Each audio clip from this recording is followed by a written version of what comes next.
Hello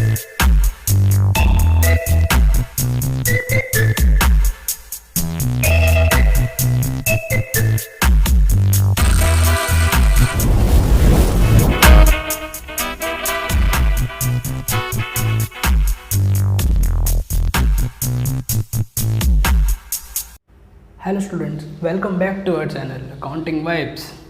students, last video में हमने discuss किया था process of accounting, characteristics of accounting, attributes of accounting.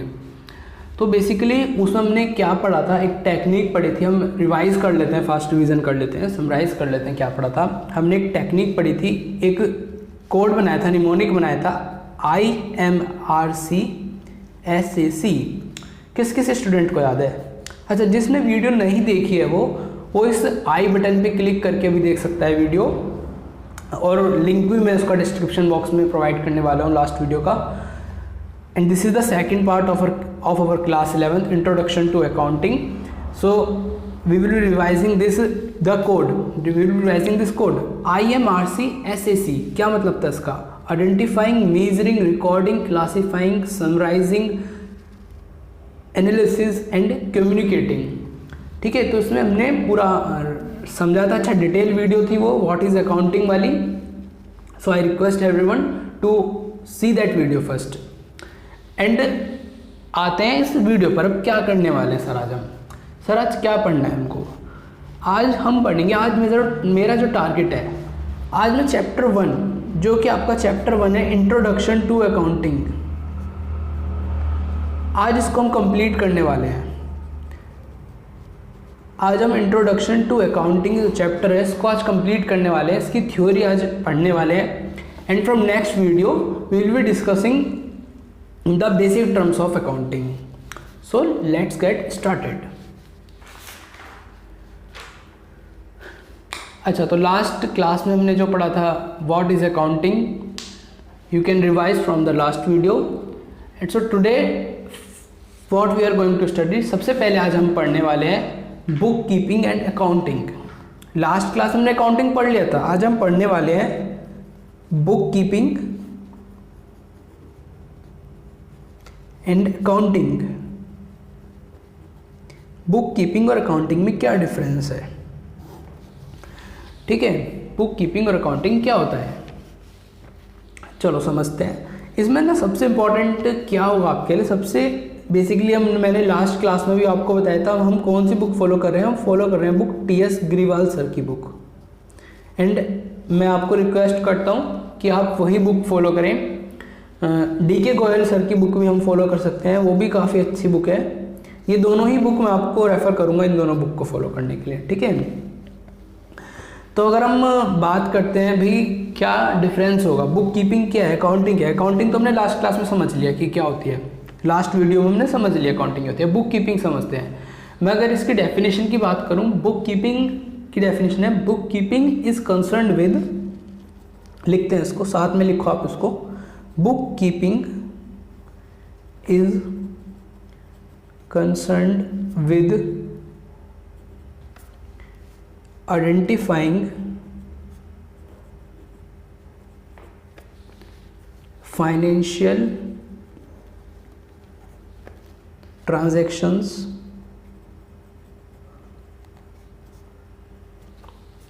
measuring them in money form, recording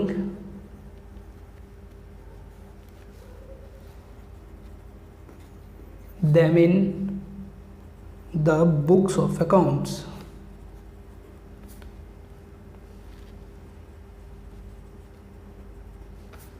and classifying them। तो basically ये होती है हमारी बुकिश लैंग्वेज बुक कीपिंग की, कि बुक कीपिंग का मतलब क्या होता है सर। ओके, अब इसको समझते हैं प्रैक्टिकल नॉलेज में क्या होता है बुक कीपिंग। अच्छा, लास्ट क्लास किस किस को याद है कि ये कोड मैंने बताया था आपको, IMRC। इसमें 7 प्रोसेस हुआ करते थे, identifying, measuring, recording, classifying, summarising, analysing and communicating. अगर हम बुक कीपिंग की बात करें, बुक कीपिंग की अगर हम बात करें ना, तो आप इसमें देखिए हम आइडेंटिफाइंग भी कर रहे हैं। हम क्या कर रहे हैं यहाँ पर, आइडेंटिफाई कर रहे हैं। क्या कर रहे हैं, फाइनेंशियल ट्रांजैक्शन आइडेंटिफाई कर रहे हैं, यानी हम ये वाला स्टेप फॉलो कर रहे हैं। देन मीजरिंग, ये वाला स्टेप भी फॉलो कर रहे हैं। रिकॉर्डिंग, ये वाला स्टेप भी फॉलो कर रहे हैं। And then classifying. तो अगर हम बुक कीपिंग की बात करें बेसिकली, तो बुक कीपिंग का मतलब क्या होता है, तो I will be saying that first four step of accounting is known as book keeping.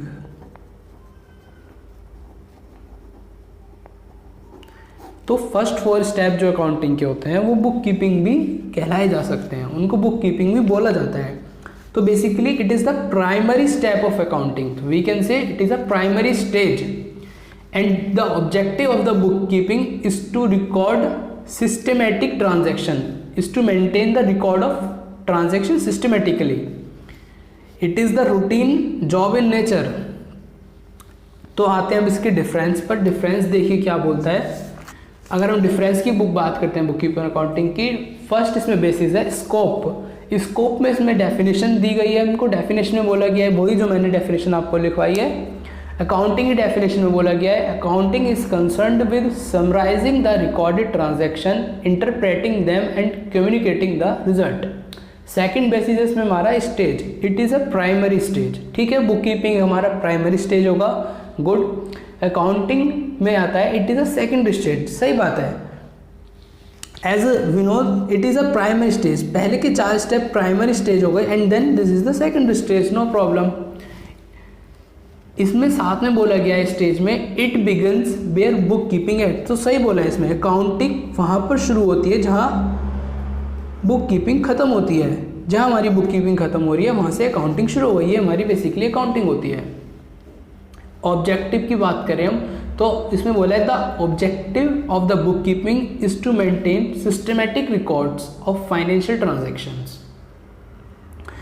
तो वही सब सही बात है, हमने पहले भी बात समझी थी अकाउंटिंग डेफिनेशन में कि हम यहाँ पर फाइनेंशियल ट्रांजैक्शन का सिस्टमैटिक रिकॉर्ड बना रहे हैं, वही यहाँ पर बुक कीपिंग के लिए बोला गया है। And the objective of the accounting is to ascertain net result of operation and financial position and to communicate information to the interested parties। तो बेसिकली इसने वही फर्दर स्टेप्स को एक्सप्लेन किया है कि भाई बुक कीपिंग का तो मतलब होता है पहले 4 जो हमारे स्टेप्स हैं उसमें हम क्या करते थे, सिस्टमेटिक रिकॉर्ड करते थे, क्लासीफाई करते थे, मेजर करते थे, आइडेंटिफाई करते थे। एंड अकाउंटिंग में उसने बोला है कि भाई उसको समराइज करना है, एनालिसिस करना है उसका, एंड कम्युनिकेट करना है to the end user. And summarising में उसने साथ में ये भी बोला है कि नेट रिजल्ट्स निकालते थे। उसके लिए आपको मेरी फर्स्ट वीडियो देखनी पड़ेगी जिसमें मैंने समराइजिंग वाला पूरा एक्सप्लेन किया है। एंड वहाँ पर हम 3 पार्ट बनाते थे, ट्रायल बैलेंस बनाते थे, आपको याद होना चाहिए, P&L बनाते थे हम, एंड बैलेंस शीट बनाते थे वहाँ पर। तो नेट रिजल्ट हमें इन तीनों चीज़ों से ही पता चलते हैं, इन 3 अकाउंट से ही पता पड़ते हैं, वो इसने यहाँ पर बोला है ऑब्जेक्टिव में। फोर्थ डिफरेंस पर आते हैं, nature of job. It is a routine work, this job is routine in nature. And accounting के लिए उसने बोला है this job is analytical and dynamic in nature. सही बोला है उसने, बुक कीपिंग तो रोज करना पड़ेगा हमको।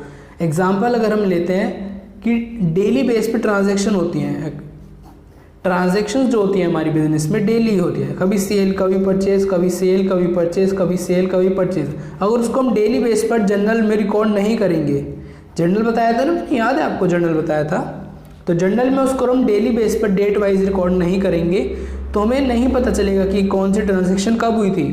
तो सही बोल रहा है, book keeping is routine job in nature and accounting is analytical and dynamic in nature. Basically accounting कब होती है, जब बुक कीपिंग खत्म हो जाती है। तो हम ये नहीं बोल सकते कि अकाउंटिंग रूटीन जॉब है। अकाउंटिंग हम एक एंड पीरियड ऑफ टाइम में करेंगे। बेसिकली हम कुछ भी अलॉट कर सकते हैं, हम क्वार्टरली कर सकते हैं अकाउंटिंग अपनी, क्वार्टरली हम अपने एसेट्स को देख सकते हैं कितनी एसेट है क्या है। बेसिकली अगर हम बात करें तो जो अकाउंटिंग वाले स्पेशलाइज प्रोफेशनल वर्क होते हैं वो ईयर में किए जाते हैं, at the end of the year हमारे बुक ऑफ अकाउंट्स बनते हैं। ये जो नेट रिजल्ट है ये at the end of the year find out किए जाते हैं। अगर हम बात करें कि भाई अब इसमें आता है एक performance, junior staff perform this function. अगर हम नेक्स्ट डिफरेंस पर आते हैं, परफॉर्मेंस की बात करते हैं। तो परफॉर्मेंस में लिखा है इसमें junior staffs perform this function. ठीक है, ज़रूरी नहीं है कि हम एक सीए ही बुलाएंगे डेली बेसिस पर ट्रांजेक्शन लिखने के लिए। एक अकाउंटेंट की नीड बहुत होती है, अकाउंटेंट इसको हमारी नीड को फुलफिल कर सकता है, एक बीकॉम पास हमारी नीड को फुलफिल कर सकता है। एंड अकाउंटिंग करने के लिए हमें सीनियर स्टाफ की ज़रूरत पड़ेगी, सही बात है। Relation book keeping is the basis of accounting, सही बात बोल रहे हो। अकाउंटिंग बुक कीपिंग, अकाउंटिंग के लिए सुनो, accounting begins where book keeping ends, वो सेम रिपीट कर रहा है यहाँ पर अगेन। स्पेशल स्किल्स की बात करें तो बुक कीपिंग के लिए स्पेशल स्किल्स नहीं चाहिए, सही बात बोल रहा है वो। बुक कीपिंग के लिए we don't need any special skills and in accounting requires special skills, सही बात बोल रहे हो। ये हुआ आपका difference book keeping and accounting का। Students, this difference is very important. मैं आपसे श्योरली लिख कर दे रहा हूँ, श्योरली ये आपके पूरे एक साल में, पूरे एक साल के टेन्योर में, पूरी 11th क्लास में एक बार तो सच में पूछा जाएगा। अप्रोक्स 3 to 4 मार्क्स का कभी भी आ सकता है, आपके एफएज में आ सकता है, हाफ ईयरली में आ सकता है ये, एंड एनुअल एग्जाम में भी आ सकता है। तो एक बार तो डिफरेंस पूछा जाएगा, तो आप ही देख लीजिए इसका 3 to 4 मार्क्स का वेटेज है। सच में बहुत इंपॉर्टेंट डिफरेंस है। ऑलमोस्ट 5 डिफरेंसेस हमको याद होने चाहिए, इसके 5 डिफरेंसेस याद होने चाहिए हमको। ठीक है, चलो अब नेक्स्ट टॉपिक पर चलते हैं। नेक्स्ट टॉपिक है हमारा objectives of accounting. Next topic is our objectives of accounting. लिखते हैं इसको, मैं फिर बता देता हूँ। हम टीएस ग्रीवाल बुक फॉलो करते हैं। ये जो मैं आपको नोट्स लिखवा रहा हूँ ये सिर्फ आपको रिवीजन के टाइम पर काम आने वाले हैं। जब आपका यूटी है, हाफ ईयरली है, या जो भी कुछ टेस्ट वगैरह है, हमारा क्लास टेस्ट है, तभी आपको यूज़ होंगे नोट्स। ये यहाँ मैं डिटेल में नहीं लिखवाने वाला हूँ नोट्स अपने। डिटेल में आपको नोट्स पढ़ने के लिए आपको टीएस ग्रीवाल रेफर करनी होगी। ये सिर्फ आप नोट्स लिखिए, सिर्फ रीजन में काम आने वाले हैं आपके नोट्स ये। ठीक है, तो ऑब्जेक्टिव्स लिखते हैं हम। फर्स्ट ऑब्जेक्टिव हम लिखते हैं अपना, to record all the financial transaction and events। मैं एक्सप्लेन अभी थोड़ी देर बात कर दूंगा उनको, एक बार आप लिख लीजिए सारे। To ascertain profit and loss, to determine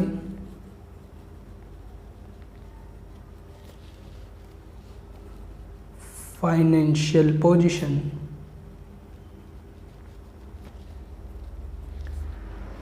assistance to management,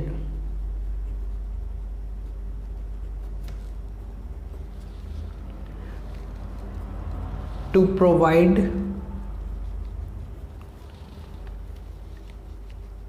information to various users। चलो अब इसको समझने वाली बात करते हैं कि भाई लिखवा तो दिया सर आपने, इसको समझा तो दो। समझा रहे हैं, समझाते हैं।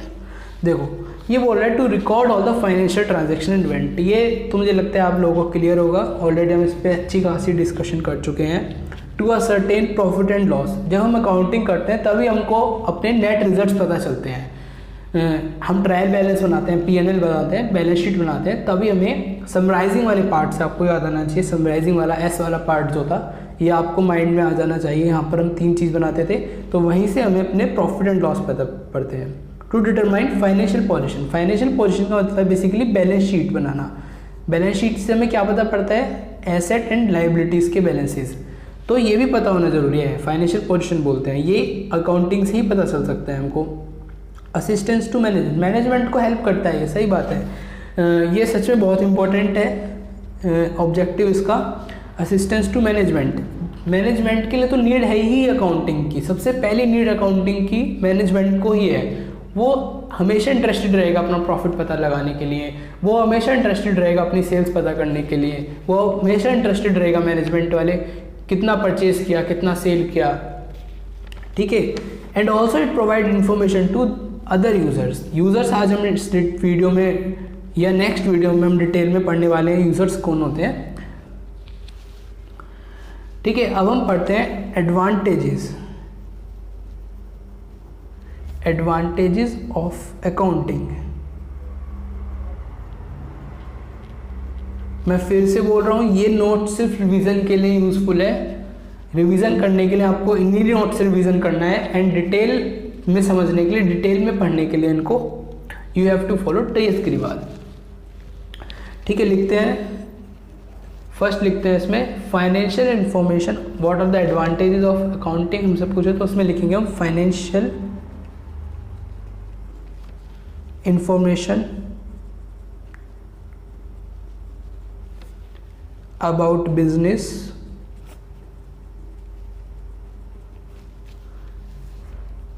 यहाँ पर फुल रिपीट हो रहा है ये, असिस्टेंस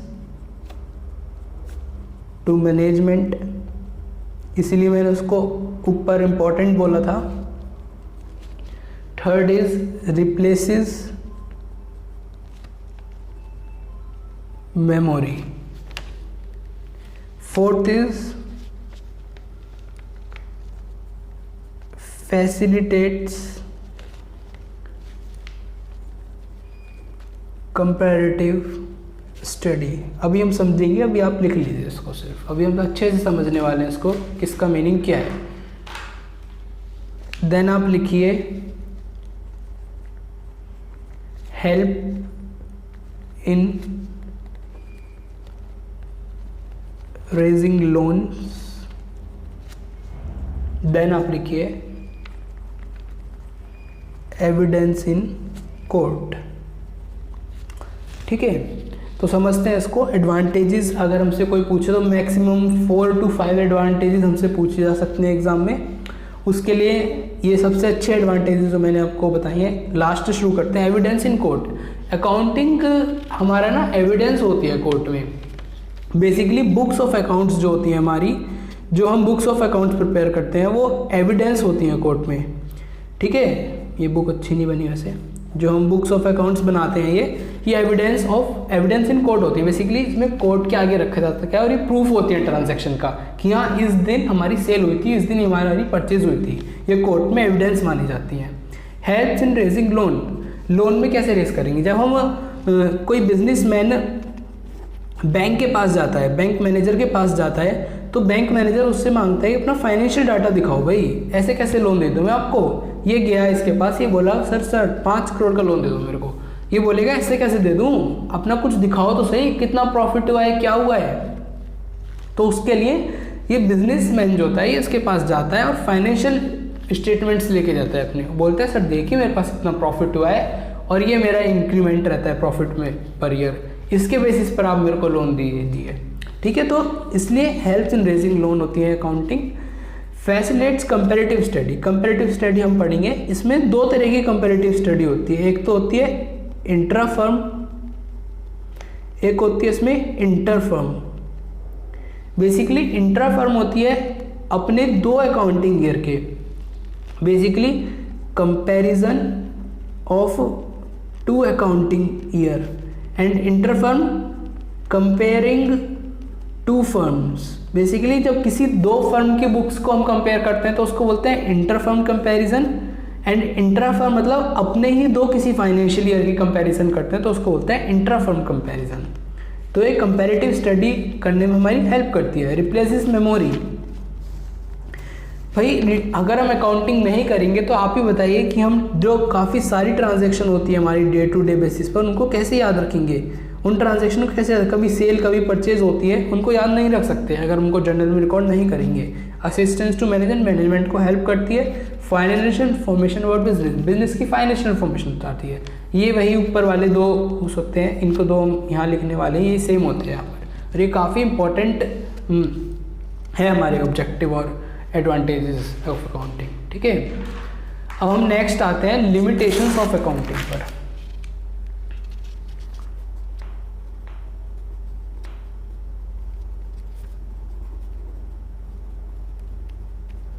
ये स्टूडेंट मैं आपको बता दूं, लिमिटेशन सच में बहुत इंपॉर्टेंट है।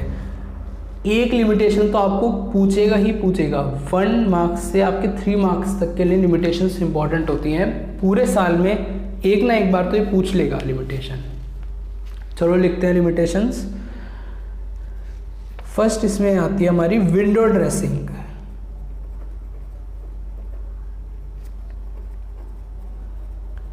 मैं इसको रेड पेन से क्यों लिख रहा हूँ, मैं इसको अभी थोड़ी देर बाद एक्सप्लेन करूँगा इसको रेड पेन से क्यों लिख रहा हूँ मैं, ठीक है। सेकंड इसमें आती है हमारी it ignores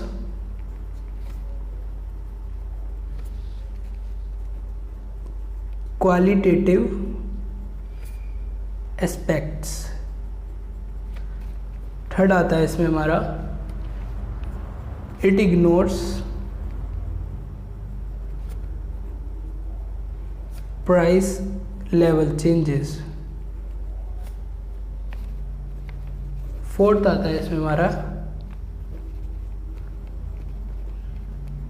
accounting is not fully exact, ठीक है। फोर्थ आता है इसमें हमारा accounting is not fully exact. तो ये बहुत है हमारे लिए लिमिटेशंस, इससे ज़्यादा नहीं पूछेगा वो हमसे एग्जाम में। अच्छा, विंडो ड्रेसिंग की बात करते हैं। मैंने इसको रेड पेन से क्यों लिखा, क्योंकि स्पेशली पूछा जाता है भाई एग्जाम में। आपको 2 मार्क्स तक के लिए विंडो ड्रेसिंग भी पूछ सकता है, स्पेशली वो लिख के दे देगा explain window dressing as the limitation of accounting. तो आपको विंडो ड्रेसिंग एक्सप्लेन करना होगा। समझते हैं विंडो ड्रेसिंग क्या होता है। विंडो ड्रेसिंग का मतलब होता है अकाउंट्स को मैनिपुलेट करना,